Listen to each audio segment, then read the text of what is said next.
arahan Presiden Republik Indonesia, maka PPKM level 4, 3, dan 2 di Jawa Bali akan diperpanjang sampai tanggal 16 Agustus 2021. Ada PPKM seperti ini, mereka tidak bisa berbuat apa-apa. Sementara mereka teriak, siapa yang membiayai mereka? Ini bukan cuma sekedar obat lagi, Pak. Untuk makan mereka aja udah sulit, karena tidak bisa bergerak.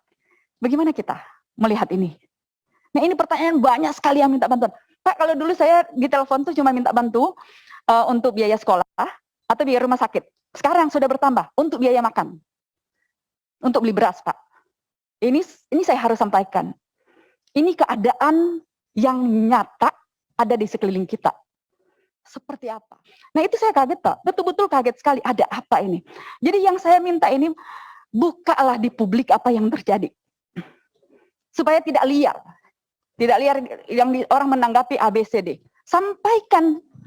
Ini cuma masalah lebih ke keterus-terangan, Pak.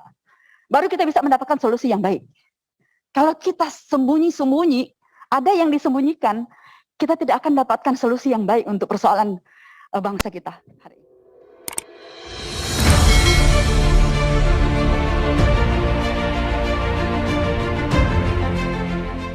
Komisi 9 DPR RI mendesak Kementerian Kesehatan Republik Indonesia bersama dengan Satgas Penanganan COVID-19 berkoordinasi secara intensif dengan pemerintah daerah dan organisasi profesi untuk meningkatkan pelayanan bagi penderita COVID-19 yang melakukan isolasi, baik yang dilakukan secara terpusat maupun yang dilakukan secara mandiri atau isoman ya.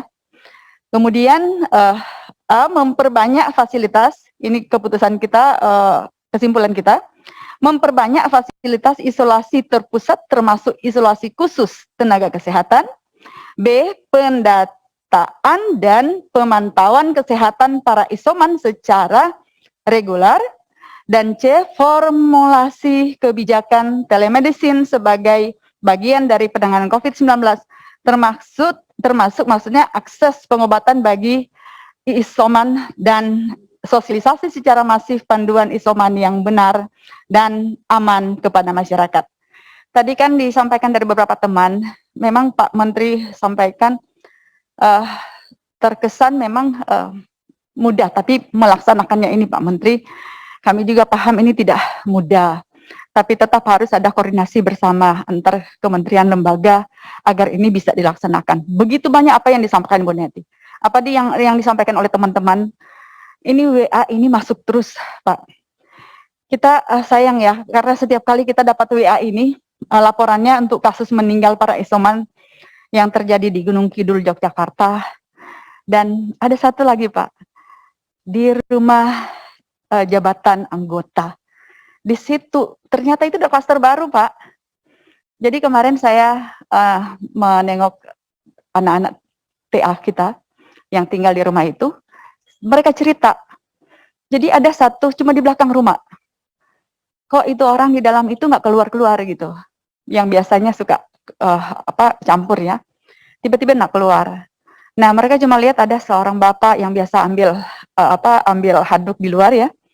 Tiba-tiba paginya itu ada anaknya keluar minta tolong untuk cariin ambulans. Sulit untuk mendapatkan ambulans dan akhirnya mereka cari mobil biasa.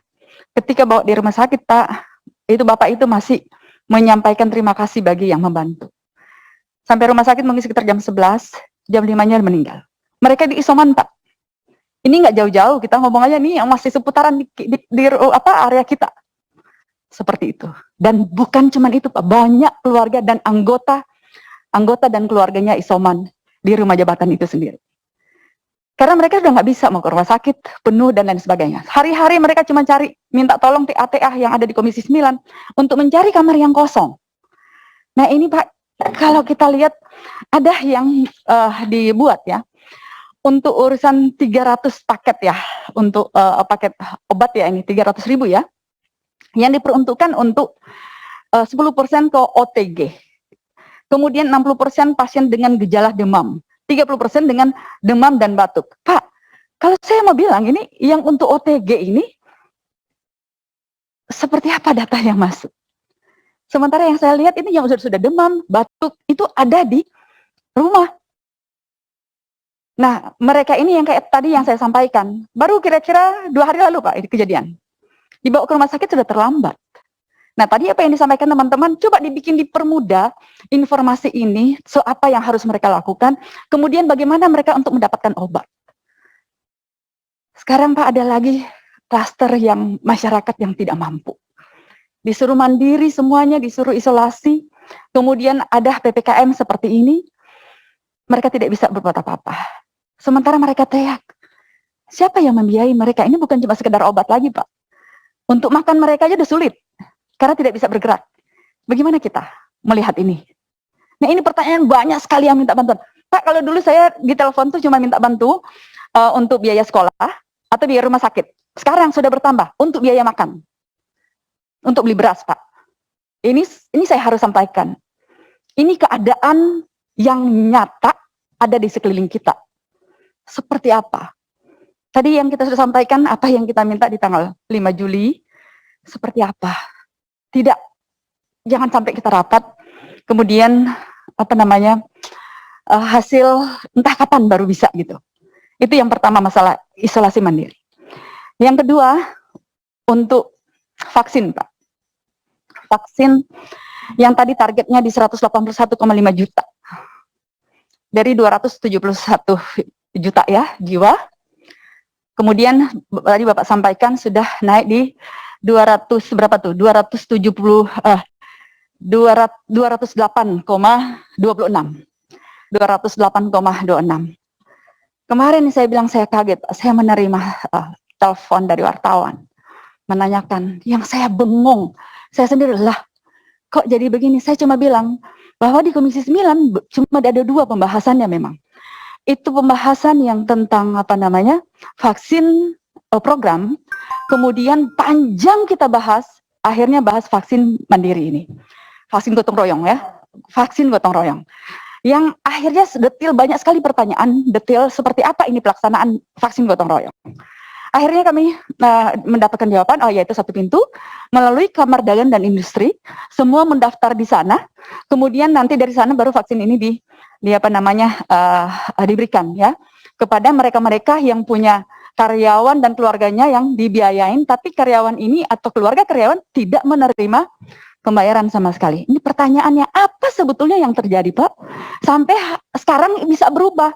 Kemudian dari Permenkes nomor 18 jadi nomor 19 karena untuk menyiapkan itu ternyata kan. Nah itu saya kaget Pak, betul-betul kaget sekali, ada apa ini?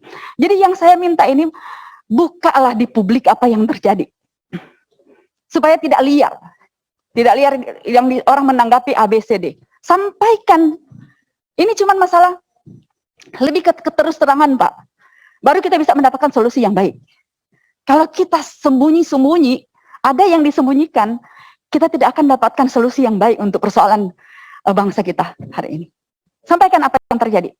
Apakah yang tadi yang sudah berapa? 17,5 juta itu, yang 17 yang untuk Kadin itu? Oh iya. Ya, apakah yang 17 juta sekian yang vaksin yang harus diambil? Itu kan kita bahas sampai bukan cuma sekedar itu, kan kita sampai bahas bagaimana caranya vaksin seperti apa. Jangan sampai ini vaksin program kemudian akhirnya diperjualbelikan. Akhirnya kan keputusannya harus beda, harus beda mereknya supaya ketahuan bahwa mana yang vaksin program, mana yang vaksin gotong royong. Dan vaksin ini biar tidak terkesan lah itu vaksin gratis kok dijual gitu. Akhirnya kan dipisah, harus yang namanya vaksinnya harus namanya beda gitu. Kemudian 17,5 juta. Tapi sebetulnya apa yang terjadi? Apakah itu clear yang kalau membaca lagi apa yang disampaikan oleh Pak Erick Thohir, Menteri BUMN kemarin itu, bahwa Pak Erick sampaikan bahwa ini vaksin ini bukan dari APBN, itu jelas dia sampaikan.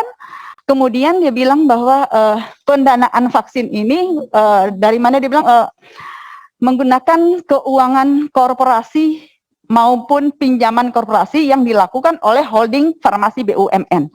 Nah, sekali lagi, saya minta terbuka saja apa yang terjadi sebetulnya.